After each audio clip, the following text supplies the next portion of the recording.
we are live. Ron just sharing everything. Hey, it's postcast. I'm David Locke along with Ron Boone as we get ready for this one. Ron evidently was about to go to sleep.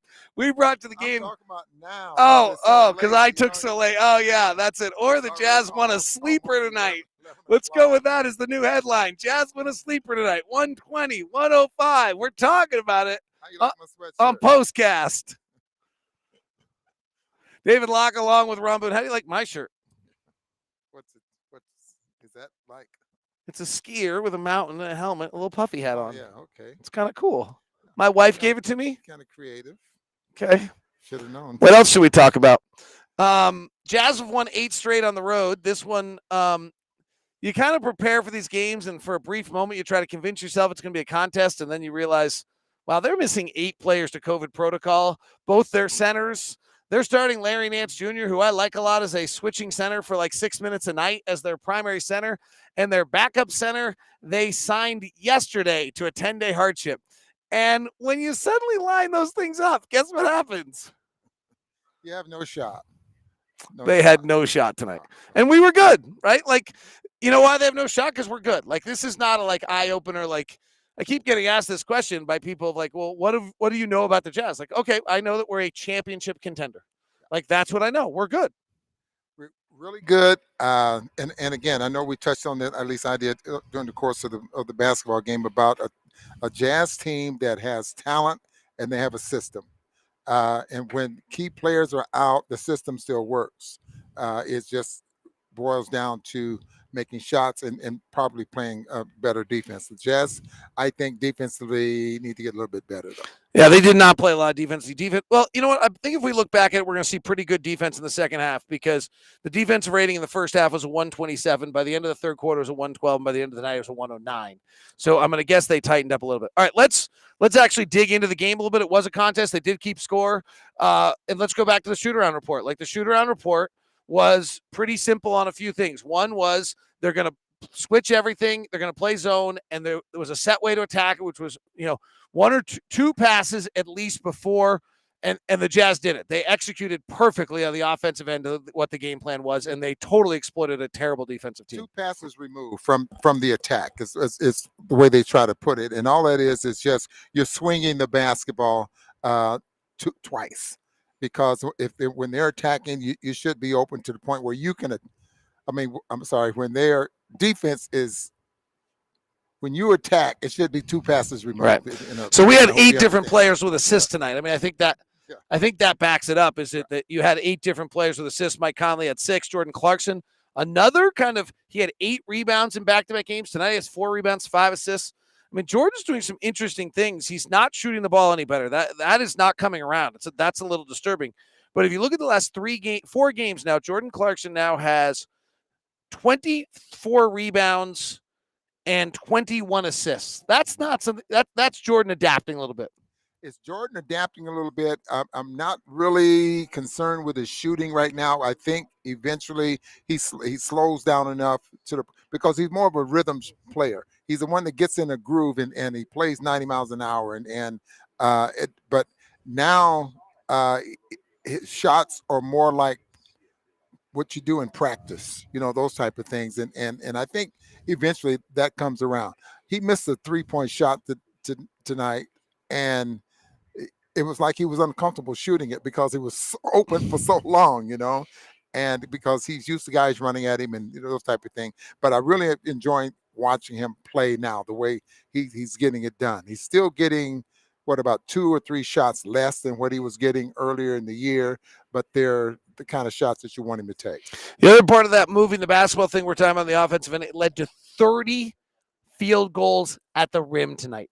30 field goals. I have to assume that's one of the highest totals. Chicago really pounds the glass and pounds the rim, so I'm assuming they will probably get that. We did not play in transition at all tonight. We did not need to. We took 50% of our shots at the rim tonight, Ron. 50% at the rim. That is the highest rate of anyone this year. It's 99%. I mean, it should have been that way. I think we ended up with 22 assists. And I think the Jazz this year, assists per game is up maybe 1 or 2 than what they had last year. And that's still not ranked as high in the league as some of the other teams. But it should have been that way this year. We had a height advantage. The Jazz did a great job of executing, getting Rudy and Whiteside at the rim quite a bit to the point where they had some easy buckets. So it should have been that way. I would have been disappointed if it didn't happen that way. You made the comment about defense. What did you not? What's that step that you're looking for?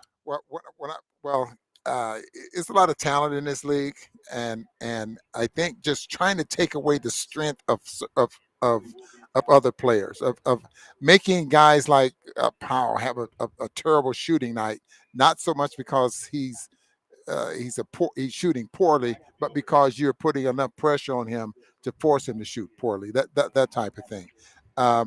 I'm sure all of this will come around, but again, it's awfully difficult defending teams, players, and teams in this league anymore, especially with 48 minutes of play. Here's an interesting question. How much are we not learning about ourselves because other teams' COVID protocols? So in other words, because everyone else is in health and safety and we're just playing kind of disjointed teams, are we getting something less out of this? Yeah, probably. We're going to lose some games here because of health and safety, right? Like the Warriors lost last night because of health and safety. The Suns lost 2 nights ago because of health and safety with DeAndre. We're going to lose some games. We're going to start losing some players and losing some games. There's just no chance that 25, 30% of the league's getting this thing, and we're not going to have anyone. Like at some point, it's breaking through our group, and then the one thing we've seen is that when it breaks through your group, it goes. Now, is there a way that we can like stop the spread at the rate other teams have? Hopefully, right now everyone in the league's being tested every day. And so therefore I think it's, that increases the chances of both someone testing positive because you're testing, and also the fact that you can hopefully quiet the spread if it happens pretty quickly at that point. So at some point we're going to go through this. Every team in the league has but us, and we're going to probably lose some games because of it. So right now you might as well win some games. You just hope you can survive it. I think the goal or the stretch that they're putting on this COVID, this new variant, is that it's going to last for probably to the All-Star break. I mean, before it starts to slide and slow down here a little bit. So right now, the month of January and maybe about the next 6 weeks, we're going to be running in this type of thing. Hopefully, if the Jazz end up with a few players, I hope it's not like the Portland Trailblazers where they had like 7 or 8 guys out. We have not been shooting the three the last 2 games. Our other team's defense. I think this is a legitimate question that we should keep an eye on. Andrew, this is a great question. Teams are doing something. They've decided we're not going to get 50% of our shots up with threes. There's been a concerted effort there to make that change, and I think it's worth keeping an eye on. Now, the answer is that Rudy's getting 20 every night, so that's the answer. Pick your poison, and then at some point, people decide to take Rudy away, and we start to hit the threes. I think here's what's really interesting. The book on us was to switch defenses, and the book on us was to play at that stuff. The book now is almost drop the big again and hug the shooters and make us play pick and roll in the middle of the lane, which is actually taking us back to like 3 years ago because we've worked on all these things. So we'll see how we adjust to that. I do think that trend is happening. We'll see what the Warriors have if they have Draymond Green and how they play us. They're a great defensive team. Minnesota's been a very, very good defensive team, but they've been trapping the ball. We'll see if they do that against us. So it's 2 good ones coming up. Now, the remedy to that, and if you talk to some of the coaches there, to maybe getting some more threes or uncontested threes, it's like you have to play a little bit faster. You have to push the ball ahead of the defense. Bojan's always going to run the floor. He's always going to run to the 3-point line, that type of thing. So I think if you're going to get those type of threes, you got to play a little bit faster than what the Jazz have been playing. Jazz win it tonight, going away. This is Postcast. We'll have Locked On Jazz for you tomorrow morning. Thanks very much.